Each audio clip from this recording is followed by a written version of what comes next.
Welcome once again, ladies and gentlemen, boys and girls, to Cosmic Theater. I'm your host, Dr. Franklin Ruehl. Now, intriguing factoids about Godzilla, king of the monsters. Roll tape. Let's go to Godzilla. First of all, the trivia question of the day. Let me extricate it here on this paper prison. The question: how many tails does Ghidorah, the three-headed monster, the arch-enemy of Godzilla, have? How many tails? Now the prize, the only prize, one pat on the back that you'll have to administer to yourself if and only if you get the correct answer. And please, please don't call us. We don't have any operators to take your calls, and if we did, we still could not afford prizes. I'll take a sip of water and be back momentarily with the correct answer. A big hint here. The answer is 1, 2, 3, or 4. Yes.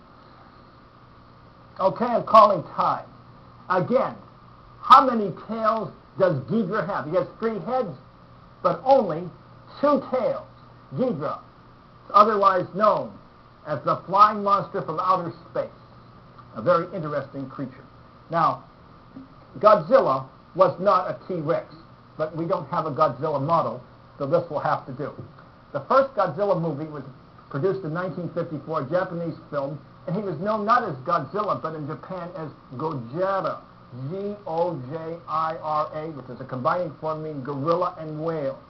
Now, the American low-budget producer Richard Kay bought that film footage, which was unprecedented at that time, to buy Japanese films, and added American scenes.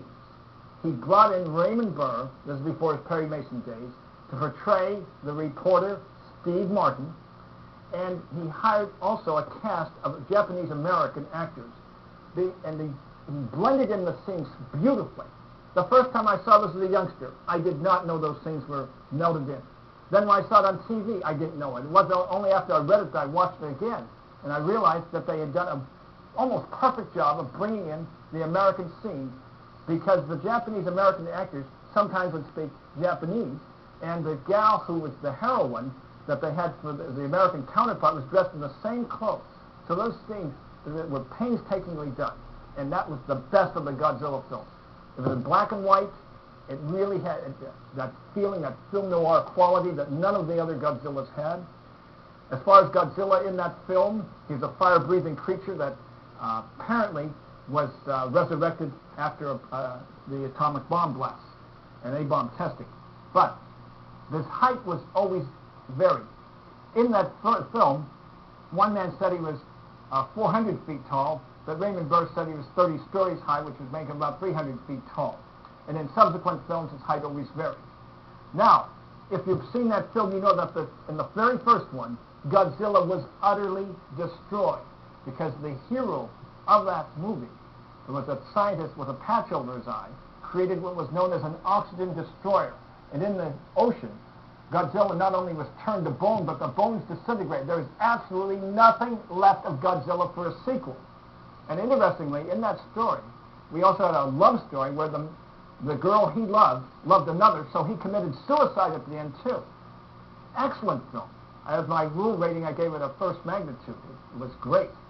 Unfortunately, the girl who was the actress there, Momoko Kuchi, when she walked down the street, instead of being honored as a star would be today, the Japanese would say, Gojira girl, as though they were mocking her. Unfair. That was a great movie. Now, the sequels, some of them have been good with the special effects. The first sequel was called Gigantus the Fire Monster. They didn't explain how Godzilla was resurrected or whether this was another Godzilla creature.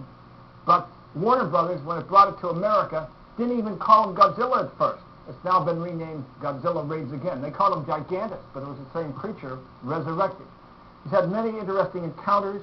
He's fought Mothra, the giant moth.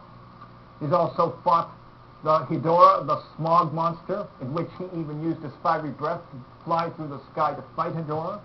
He's been involved with aliens in many cases, such as Monster Zero, which starred the American actor Nick Adams. He, of course, fought Ghidorah, the three-headed monster, Rodan, the flying reptile. He also was involved with time travelers from Earth's future in the movie Godzilla vs. King Ghidorah. In 1985, there was Godzilla, 1985, that was the title. Raymond Burr was brought back as Steve Martin. That movie could not compare to the first in any way. Godzilla had a son, and Son of Godzilla, there was no explanation as to where the son came from. No female Godzilla. We have to ask, perhaps he gave birth to it, because the current film shows Godzilla laying an egg. So possibly that was even thought of back in the Son of Godzilla. In a subsequent film, his son actually spoke, and then in the movie Godzilla vs. Gigan, Godzilla spoke, yes. He urged humans to treat each other with respect. Now, there was obviously a transformation here. Godzilla, the killer creature, originally suddenly became the friend of man, and I don't like that. That was ridiculous. But some of the fights and the creatures were well done, and I might point out that in one movie, Godzilla vs. Megalon, it was basically stock footage from other films. It's considered the worst of the Godzilla films, and some people actually call it Godzilla versus the stock footage. Now, what about the current movie that's out, this $175 million blockbuster? Well, they may call him Godzilla. That's the 21st Godzilla movie. For 20 films, we've seen Godzilla walk upright.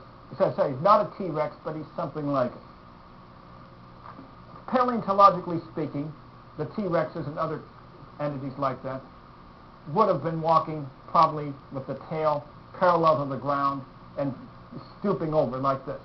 That's fine for Jurassic Park, but that's not Godzilla. They can call it Godzilla, but that is not Godzilla. So I personally do not accept the new Godzilla movie as a Godzilla movie. No. As a purist, I want to go back to the original. Yes. So there you have it. Everything you ever wanted to know about Godzilla, king of the monsters. Now until next time, may the power of the cosmos and of Godzilla be with you. Yes, yes, yes.